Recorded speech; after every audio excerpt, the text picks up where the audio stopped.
Good evening, everyone. So let's get started. Well, thanks for joining today, and I really hope that everyone came back with fresh spirit to this club as you had 2 weeks break.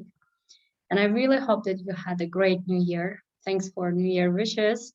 And I see that some of you had taken hard work even during the holidays. I have received some strong works and by latest today, I have sent everyone their feedback. So work on that, keep writing, and let's get started. So Women's Memoir Writing Club will continue the topic of writing for women empowerment. And today we will work on a healing story. So why healing matters for women, and how do we write a healing story? How do you organize thoughts for healing story? Where can we share healing story? These are the main areas of our today's session. So welcome back and let's get started. In the beginning of our workshop, I would like you to do some free writing tasks. Well, first of all, make sure that you have a piece of paper, pen or a pencil, or at least a device where you can write. It doesn't matter if you're a traditional one, if you prefer paper, then paper is okay. But if you're like me, that you type better than you write, then you may use your devices. So on a piece of paper, write down 3 places that are personally significant for you as a woman. So 3 places that is really important for you as a woman. And write one important moment occurred in each of those places. After you have found that moment, try to reflect on how it impacted you to be the person you are now. Please don't write too many words. Try to stick to the rule of no more than 6 words. So when you finish this free writing, either you may share your pictures or you may type it in the chat. Or if you don't want to share it, you can keep it for yourself. That's totally up to you. So in order to give you an example, I will share my own significant place. Okay. Well, one of the significant places for me personally was the laundry room in my grandmother's house. So my grandmother had lots of grandchildren. Most of them were girls. So with my cousins, we used to play, have fun in my grandmother's house, but the laundry room was our special place. Because in the laundry room, my aunts hid the letters that they received from boys and their journals that they wrote about everything. So for us, it was like a place of discovery. We entered that place, read the journals of my aunts without permission, and read those letters that they received, usually love letters, romantic letters. And that place was a special place of connection and bond with my cousins. So the most important thing that occurred in that laundry room was we felt connected. We felt that we have emotions, and also it was not acceptable to share them in front of everything. So that place was a safe place where we can talk about the things that are not usually talked about. Well, how it impacted me to be a person I am now is that, well, it taught me that there should be a safe place in your life where you can be yourself without any pressure, without any stigma. You can feel like yourself. So that is a personally significant place for me as a woman. Or another place that I can give you an example of as a washing room. Well, to tell directly, a toilet in my mother-in-law's house. So there I was a bride, and I was not really good at it. Well, in my family, education was everything. So my father spent a fortune on our education, and Evenings were spent reading books and it was totally okay. We did household chores, but what is left, that was left. It was okay because housework never finished. So in the evenings, we had at least 1 to 2 hours quiet time. Everybody read in front of the table in the living room. So this was one of my favorite moments. But when I became a bride, the rules were different in my mother-in-law's house. First of all, it was a big house with lots of people, noisy, with children. And then there was a kind of unwritten rule that a bride should be doing something the whole day. You had to wake up at 4 a.m., start sweeping the front yard, and then anytime anyone observes you, you were supposed to be doing something, cleaning, washing, whatever. So you had to keep yourself busy. There were no locks in my room. So it means that anytime someone could enter and ask me, why are you alone in your room? Why are you not doing anything? And I felt like, how could it be? And I missed those moments of reading books, spiritual connection with books and people that was totally absent. Then I found a place that was a washing room. Nobody could ask me what I was doing in the washing room that long. So I locked myself in the washing room and read a book. I finished at least 4 or 5 books in the washing room. And then I started writing in the washing room. Usually it was voice records on my device. Probably it felt like I was talking to myself, to other people, but eventually washing room collection of my memoirs, memoirs from washing room came into being. Well, the thing is, those places, when I analyze them now, gave me the feeling of safety, where I could reflect on my feelings, where I can work on my personality, where I can feel like a woman. So that's why those places are personally significant for me as a woman. So please share what are the places that are personally significant for you as a woman. And we have something in the chat. Okay, a participant is writing as 2 significant places are a hospital, where she recovered from long illness. And then this is again a hospital when she gave birth to twins for the first time. Because it changed myself as a woman. Great. Well, I really hope that others will also come up with something. So even if you come up with something later, please share it because your experience is really important for us. So why did we do this free writing task? This task will help you to build on and to make it a memoir. And trust me, if you keep going, it works. Starting from the setting is one of the ways how you can start writing a memoir. So next time when you feel stuck, you may start from, let's say, a setting and then build your story. And this is totally okay. Now, after we have finished our free writing,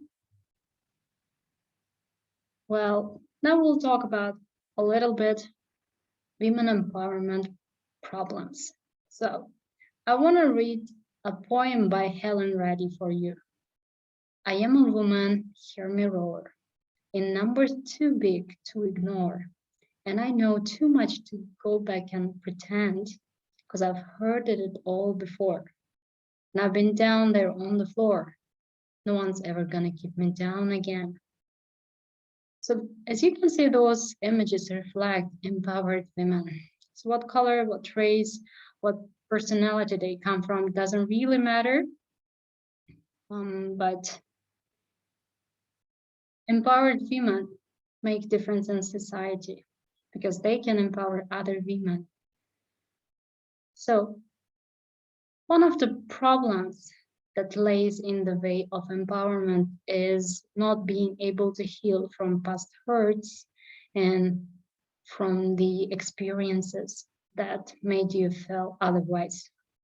So when we write a healing story, how can we start, and why and how writing can empower women and girls?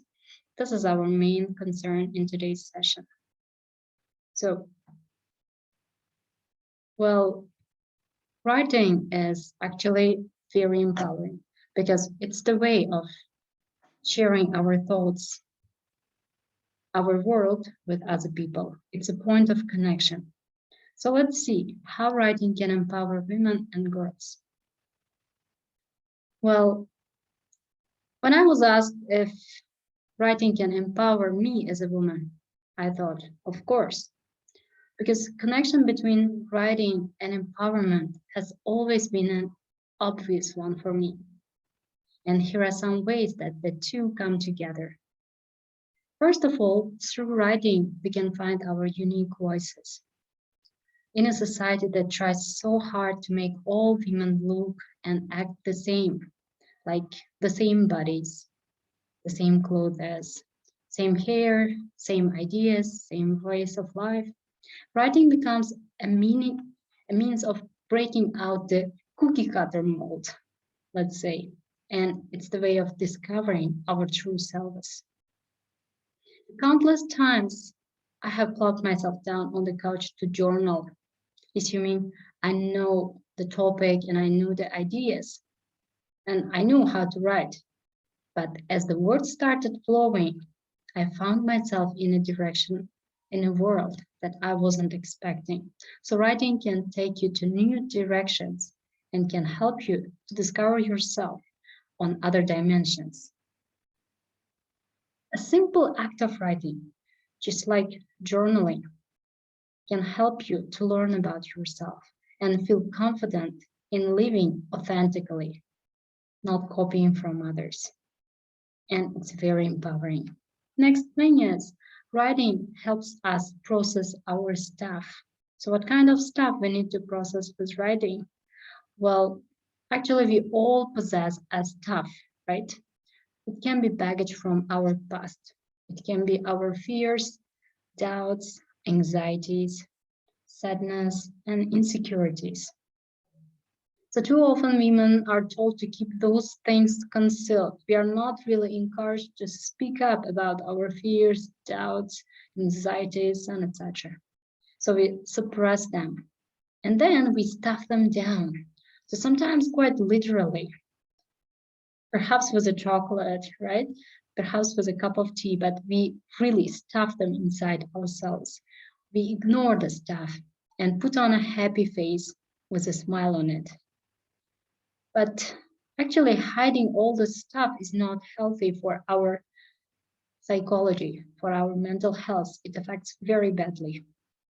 And writing can be a safe way to turning inward and uncovering whatever it is that we have been concealing so long, and that we ourselves might not even know that it was there, but it was there and it was hurting us.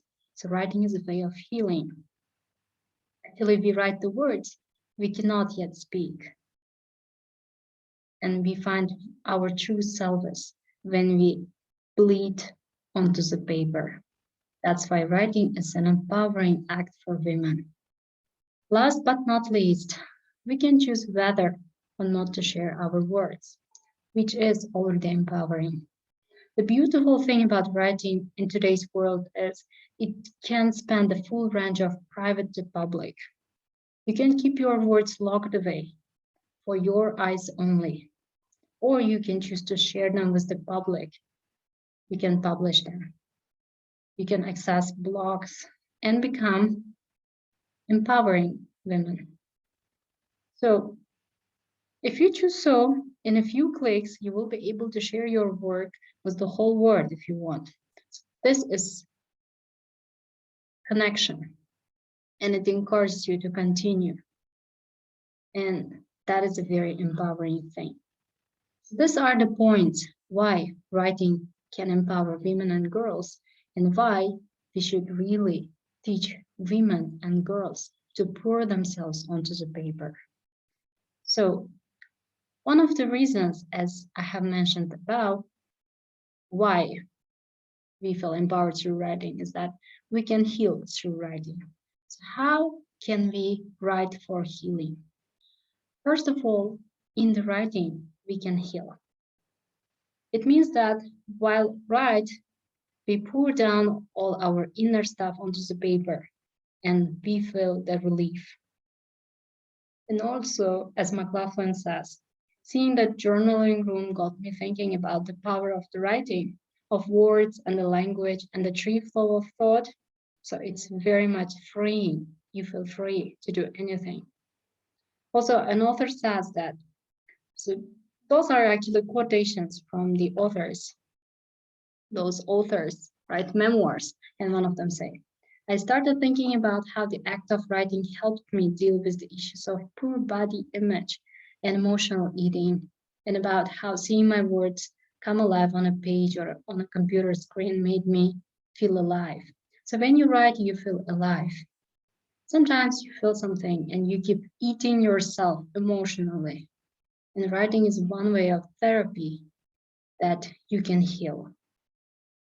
Also, as McLaughlin says, I thought about the fact that stringing words together and sentences, cramming a blank page with my ideas and thoughts and emotions has always been my therapy. And personally, I believe that this is a great therapy. That's why writing is actually recommended by psychologists as a therapy for healing. And here today, we will deal with writing for healing. So as you have guessed, your next memoir is going to be a healing memoir. Have you healed from pain? Have you healed from a fear? Have you healed from an anxiety? Or have you felt from a stereotype that tried to put you into the box? So whatever experience you come from, if you felt that you are healed now, you can share that story. And this is going to be our today's work. Now, well, memoir writing, among all the genre of writing, has the most power for healing because it's our personal reflection, because it's our personal account in front of ourselves that really makes us feel the relief. So when you start writing a memoir about your healing story, concentrate on the questions. What's your female pain? So is there such a term, even a female pain? So how can pain be female? And what's the difference between general pain and female pain? Before I put some insight into it, I really want to hear from you. We have Mohlaroy, who have recently joined us, right? Mohlaroy, if you can speak or if you'd like to type in the chat, can you please shed your thoughts on that? So what do you think? What is that female pain? And why is it female? Have you ever felt this kind of thing?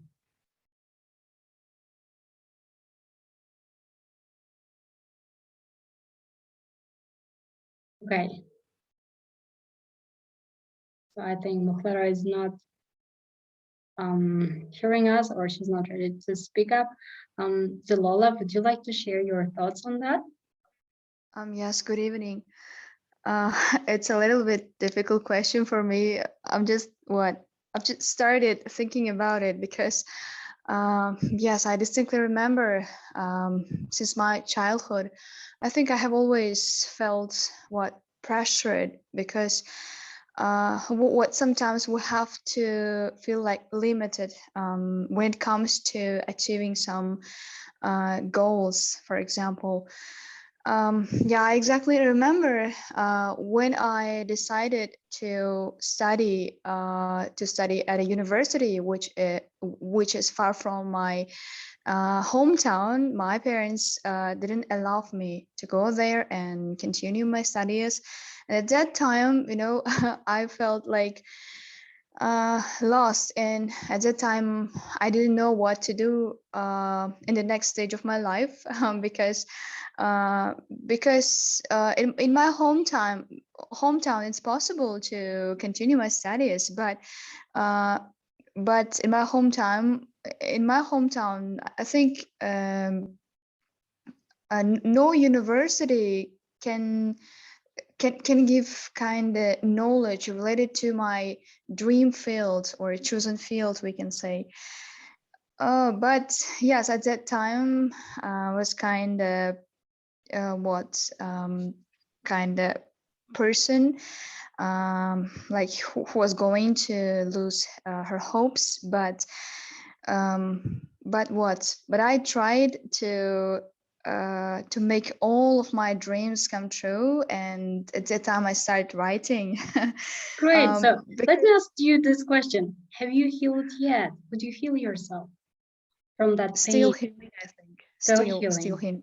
I'm in a process, yes. But writing really what kind of positively affects my life. And I can say that without any hesitation, right? Writing has its healing effect. Mhm. Thank you. So you have already answered the third question as well. So you have healed through writing, right?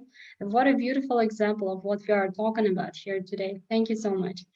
So when you Thank you. write, thank you. When you write a memoir about your healing, you have to really work on these questions. What's your female pain? Have you healed from that pain yet, or you are still healing?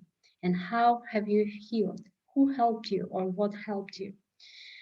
Now, Zilola has given us a very good example of how women feel limited in terms of education, in terms of choosing their field. The same pain I had, that's actually, let's say, getting approval from everyone before making a decision. So if you make a decision for yourself and then you go for it, but it's not the case usually with women, right? You have to get approval from your parents, then from your husband, then from your husband's family. Sometimes most important decisions about yourself are not left to you alone. So this also can be painful. You can really feel that you are stuffing some pain inside. And when you write, you feel the relief. You feel that you are healing. So writing is a beautiful means of healing. So try to work on the healing power of memoir writing this way and try to think about your female pain and how have you healed and have you healed yet.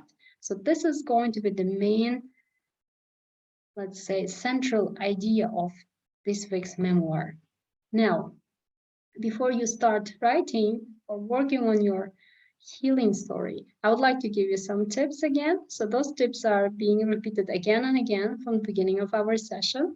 So I think that the repetition is the good way of keeping them. So just like we say always, we show, we don't tell, right? When you're writing, try to show how you felt, what you saw, what you tasted or smelled, and also taking control of your writing process. This is the purposeful writing. So it means that you are in total control of your writing. You choose how to write, you choose what to write. Try to build rich, multi-dimensional characters. Even if it's you, try to show yourself from several dimensions. So your inner self and then your outer self. How you look in the eyes of a people and how you feel inside.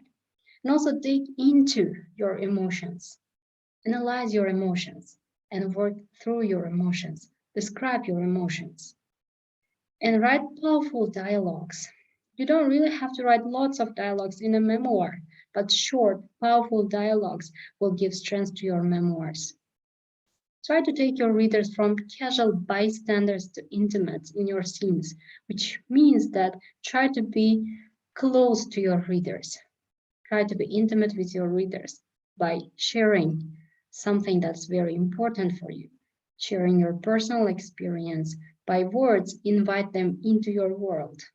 And also try to find greater satisfaction with your writing than ever before. So don't do it just for the sake of a task, do it for enjoyment. Then you will feel the difference. So this is going to be our task, our assignment for this week. Now I'm going to provide you a tool for writing a memoir. This is a website called Women's Memoirs, and this website provides platforms for writing memoirs, connects memoir writers, and gives you tools, resources for writing memoirs. Now let's visit this website. Okay, let me just share the screen. So we are right here. I will share the link in the group as well. So Women's Memoirs is a very beautiful place where you can learn lots of new skills in memoir writing and where you can even share your memoirs. They run a project called Tales of Our Lives. It's the collection of memoirs, and every year they electronically publish the collection of Tales of Our Lives memoirs. So if you participate in their contest, if you write memoirs, and if you submit your memoirs written for this workshop even, you may get approval from them and your memoir will be included in the final collection of the year. So Tales of Our Lives is the result of women's memoir contests that was held on this website. It is done annually, so every year they receive lots of memoirs and choose the best ones, and then they publish a collection at the end of the year. So Tales of Our Lives is a 2-volume anthology series, and they include around 80 to 90 memoirs each year. And there are certain subtopics that Tales of Our Lives can, let's say, focus on. For example, in one volume, Tales of Our Lives focused on fork in the road, well, in the growing up issues, and how I met, how I left, so relationship issues. Making a lemonade, this is about your transformation. From weakness to strength, again, about empowerment. Departures, about the decisions that you made in your life. Life mosaic, different events from your life. Living childhood, consonance and dissonance, trials, tracks, remember mama, and etc. So they have lots of subtopics or categories that you can submit your memoirs under. So if it's your childhood memoir, you can submit it under childhood memoirs. Or if it's about relationships, you can submit it about how I left him, and etc. So try, because this is a very good website for connecting with other memoir writers. In this website, they have over 5,000 amateur memoir writers, emerging memoir writers, which would be really good place to share your memoirs. You will get lots of feedback from them. You will learn many more. So another thing about this website is that they offer you free memoir writing ebooks and video lessons that can be really essential. If you have time, those detailed lessons will give you insight into how to write, how to start, and etc. So please go through and check this website. It's a really great place if you are serious about memoir writing. Now, I'm going to provide you some prompts for this speaks writing. As I have already mentioned, this week we are writing a healing story, memoir about how we healed ourselves from a female pain. So if you feel like it's difficult to start, this article will help you a lot. It's written by a professional memoir writer, and it's a very professional piece of work. It's called Writing in 5 Prompts to Get You Moving in Your Memoir Writing. So the authors are Matilda Butler and Kendra Bonnet.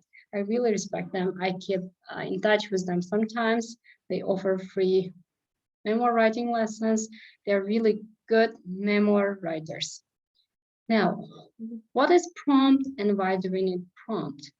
Prompt is usually a small element that helps you to start. So who needs more prompts? There are many writing prompts around. If you Google it, they will give you lots of prompts, right? About memoir writing, about any type of writing. So we use prompts in our writing because it makes us to start the writing process more easily. So when you need to start writing and you don't know how to start, prompt is the way to go. For example, let's take a look at the number 1 prompt. by Matilda Butler. Okay, as you can see, there is a picture and there is a desk in the picture, right? Matilda writes, my partner works on a desk he made from a wood door and 6 metal legs left over from another project. Whatever is under that desk, a piece of paper dropped, small dirt clods that fell from his shoes or falling trash basket, they are not easily seen. My desk, on the other hand, is made from a large piece of etched glass that I bought for $10 from a hotel that went off of business. The glass is supported by 2 old filing cabinets that I have spray painted black with my favorite Rust-Oleum hammered finish. I see everything under the desk, my legs, my shoes, my mother's legacy brass wastebasket, the cords to the surge-protected power strip, the wooden floor. In short, if it is under my desk, I see it. And now the prompt. Most of us put a psychological barrier between ourselves and others, which is similar to that wooden desk that the husband of the author uses, right? So others can see the surface, but that's all. If we keep the surface complicated enough or interesting enough, few bother to keep deeper, to seek the understanding of real us. Prompt A. Write for 5 minutes about ways that you put up a barrier to real you. How do you conceal the real yourself? How do you hide your real self inside you? And how can writing open you up? How do you make yourself opaque to others, visible to others? B. Imagine, as you write for the second 5 minutes, that you have replaced that psychological barrier with the clear glass desk. Now others can see you below the surface. Have you look inside? So write about one trait that you have that most others don't see. So one personal characteristic or one trait that you have that others cannot easily see in you. How do you hide it? And why do you hide it? What would happen if people saw this part of you? So if you write about this, you will automatically start writing something. And there is a hint that author gives. Reach deep inside yourself when you write, but don't stop to edit or to be critical of what your words looks like. This writing prompt is just meant for getting started. And later you will have time to edit, proofread your work. So I just read an example, a piece from this useful article. I will send it to the group, and I really want you to take a look at it before you start writing. Or you may even try some of the prompts. Take a look at the prompts. If you like some of them, it will make you start your writing easily. So your home task till the next week is going to be to read the article, to use one of the prompts, at least to try to use one of the prompts, and then write a story of how you healed from a female pain, if you have ever felt a female pain. So there are no limitations. This is your work, this is your world. You choose how to write, you choose how to share it. Well, if you have questions, you can feel free to ask now. You can type in the chat, or you can connect me later via email or on Telegram, or you can ask from others for help. As I can see that some of us are emerging as really good memoir writers. From a memoir to a memoir, I see that some of you are doing a really good job. Keep writing, and those prompts will help you to get to your destination. Do you have any questions regarding today's topic or today's assignment? No question is a good question, right? Well, thank you for participating. Thank you as well. Thank you. So I will be looking forward to your works, and I will see you next week. Take a good care of yourselves and keep writing. Thank you very much. Have a nice day. You too. Thanks. Bye.